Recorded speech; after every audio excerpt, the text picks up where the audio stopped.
پر اور ان کے جسموں کو روندنے پر وہ لوگ تھے عبید اللہ بن زیاد کی فوج۔ آج اگر ہم ڈھول بجاتے ہیں تو انہی کے ساتھ شامل ہیں کہ نہیں ہیں، ہمیں پتہ ہی نہیں، ہم اس میں شامل ہو جاتے ہیں۔ اسی طریقے سے ہم نے دھوکہ دیا تو اس کی وجہ سے ہم اپنے سینے کو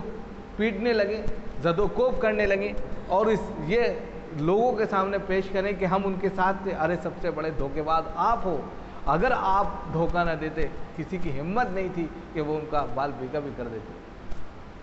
آپ ہی نے ان کو خط دے کر بلایا اور انہوں نے للکار کر کہا، جب 5000 کا فوجی دستہ آیا اور انہوں نے کہا کہ آپ نواسے رسول کو قتل کر دیں گے، کیا آپ نہیں جانتے کہ نانا جان نے کیا کہا تھا، الحسن والحسین سیدہ شباب اہل الجنہ، کہ حسین اور حسن جو ہے جنت میں نوجوانوں کے سردار ہیں، کیا آپ نہیں جانتے کہ ہمیں جنت کا پھول تک کہا آپ صلی اللہ علیہ وسلم۔ انہوں نے زوردار تقریر کی لیکن کسی کے اوپر چوں چرا نہیں ہوا، ایک شخص کے علاوہ کسی کے اوپر جو ہے جو تک نہیں چلی، کسی کے کان پر جو تک نہیں چلی، اور انہوں نے نواز رسول کو اتنی بے دردی کے ساتھ میں قتل کر دیا کہ رونگٹے کھڑے ہو جاتے ہیں۔ اس کا پورا نظارہ اگر ہم آپ کے سامنے اور پیش کریں کہ پانی بند کر دیا، پانی کے ساتھ میں کھانا پینا بند کر دیا، ان کے چھوٹے چھوٹے بچے معصوم بلک بلک کے مرتے رہے، لیکن ان کے اوپر تب بھی تھوڑا بہت بھی نرم، جیسے انسان کو دیکھ کے تڑپ جاتا ہے، وہ بھی نہیں ان کے ساتھ میں ہوا۔ اور نتیجہ یہ ہوا کہ آخر میں وہ جام شہادت نوش فرما کے 10 محرم الحرام 61 ہجری کو اس دنیا سے وہ جام شہادت نوش فرما گئے، صرف اس لیے کہ میرے نانا کا دین جو ہے وہ باقی رہے، جو انہوں نے خدمات انجام دی ہے اس کو ہم پورا کرتے رہیں۔ اور اس طریقے سے یہ پورا واقعہ تاریخ کی نگاہوں میں آیا، جس کو آج ہم جو ہے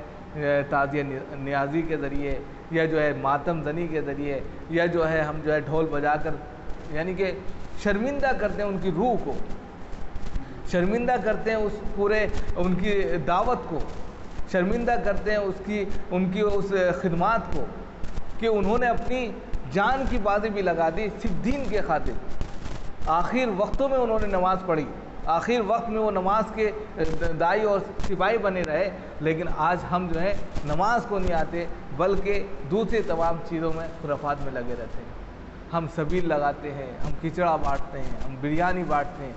یہ جلانے کے لیے۔